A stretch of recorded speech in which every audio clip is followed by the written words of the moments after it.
रजब भट्ट और उसके साथी टिकटॉकर्स के घर पुलिस का भारी रेड। रजब भट्ट अपने साथियों के साथ फरार होने में कामयाब हो गया। आयशा जट ने क्यों मुकदमा दर्ज करवाया? रजब भट्ट और उसके साथियों पे जना का मुकदमा क्यों दर्ज हुआ? आज मैं आपको अपने व्लॉग में मुकम्मल डिटेल बताऊंगा। आयशा जट नामी एक लड़की है जो समनाबाद लाहौर की रहायशी है। वो एक आईडी पे सलमान हैदर से दोस्ती करती है सोशल मीडिया पे, और दोस्ती करने के बाद उससे उसकी मुलाकातें शुरू हो जाती हैं। मुलाकातें शुरू होने के बाद वो उनके घर में जाके मिलना शुरू हो जाती है। वहाँ पे रजब भट्ट, जवाद हैदर और डिफरेंट लोग जो हैं, सलमान हैदर, डिफरेंट लोग जो हैं वो उससे मिलते रहते हैं। इनकी पार्टीज़ आपस में चलती रहती हैं।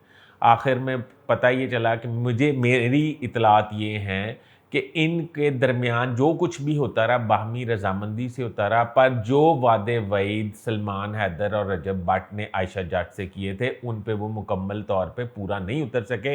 आखिरी दफ़ा लड़ाई हुई और शुक्र अल्लाह का ये कि इस केस का इंजाम आखिर में सना यूसुफ जैसा नहीं हुआ। हमारे लिए सना यूसुफ के बाद ये आयशा जट वाला वाक़या, आज मैंने मुतलका इन्वेस्टिगेशन ऑफिसर जो हैं खातून, समिया बानो उनका नाम है, उनसे बात की तो उन्होंने बताया कि आयशा जट जो है वो मेडिकल कराने फोरेंसिक लैब में गई हुई हैं। और मुख्तलिफ पुलिस ऑफिसर से मेरी बात हुई तो पता ये चला कि मुमकिन है इन दोनों के दरमियान सुलहनामा तय पा जाए, क्योंकि आयशा जट की कुछ डिमांड्स हैं जो वो करना चाहती है। और जब भट्ट वगैरह जो हैं वो भी थड़ेबाज लोग हैं, पता नहीं किसने उनको मतलब इतना फेम दिया। बहरहाल हमारे वालदैन के लिए ये बहुत बड़ा मैसेज है कि अपने बच्चों को सोशल मीडिया ऐप्स और सोशल मीडिया की दोस्तियों से दूर रखें। और आयशा जट के घर वाले ये शुक्र अदा करें कि इस वाक़े में उनकी बेटी जो है वो जान से नहीं गई, बल्कि सिर्फ मतलब खुदा ना खास्ता अल्लाह माफ़ करे कि मतलब सिर्फ रेप का मुबैना इल्ज़ाम है। आई थिंक सो आज मेडिकल हो जाएगा, उसके बाद पता चलेगा कि क्या ये रेप हुआ है या नहीं हुआ, या बाहमी रजामंदी से हुआ है।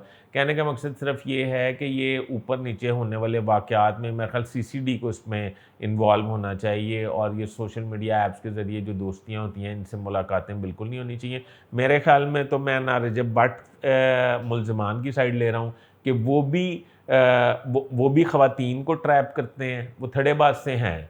और दूसरा, आयशा जट जो है वो भी सस्ती शोहरत के चक्कर में इनके चुंगल में आई थी और अदरवाइज़ कोई बात नहीं थी। मैं आपको इस केस के हवाले से इसलिए अपडेट कर रहा हूँ कि ये एक सबक आमोज़ है हमारे लिए, हमारे वालिदैन के लिए, हमारे माशरे के लिए। हम अपनी अपनी बच्चियों पर नज़र रखें, अपनी बहनों बेटियों की इज़्ज़त की हिफाजत करें।